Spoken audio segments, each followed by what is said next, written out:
मी निर्मला शुभम नवले। माझा हा 329 मतांनी झालेला पराभव हा माझ्यासाठी अनपेक्षित होता। मात्र पैशाचा प्रचंड अतिवापर होऊन सुद्धा 6577 मतदारांनी माझ्यावर जो विश्वास दाखवला त्याबद्दल मी त्यांची मनापासून ऋणी आहे। या निवडणुकीमध्ये पैसा जिंकला, बोगस मतदार जिंकले आणि माणूस हरला। हे कटू पण वास्तव सत्य आहे। आज माझ्या गणातील काही मतदार हा काही पैशांसाठी पुढील 5 वर्षांसाठी विकत गेला, ही भावना माझ्यासाठी खूप वेदनादायक आहे। या निवडणुकीमध्ये विरोधकांकडून दारूसोबत ड्रग्जचाही मोठ्या प्रमाणावर वापर करण्यात आला। निवडणुकीत तरुण कार्यकर्ते अधिक पळावेत, रात्रभर जागे राहावेत यासाठी ड्रग्जचा अतिवापर करण्यात आला।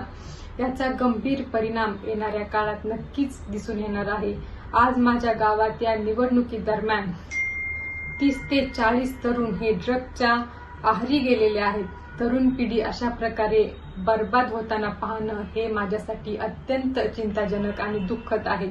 आजच्या राजकारणामध्ये विकास कामे, लोकांची सुखदुःख, वैयक्तिक प्रश्न, पक्षनिष्ठा, व्यक्तिनिष्ठा यांना कोणतीही किंमत उरलेली नाही। दुर्दैवाने आज कोणता उमेदवार जास्त पैसा वाटतो हेच निकष ठरले आहेत।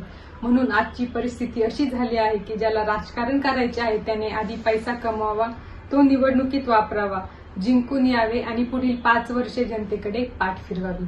आणि ज्याला राजकारण करायचे नाही त्याने आपल्या कुटुंबाकडे लक्ष द्यावे, घर सांभाळावे, प्रामाणिकपणे पैसा कमवायचा, कुटुंबाची हौस-मौज पूर्ण कराव्यात आणि कुटुंबाला वेळ द्यावा।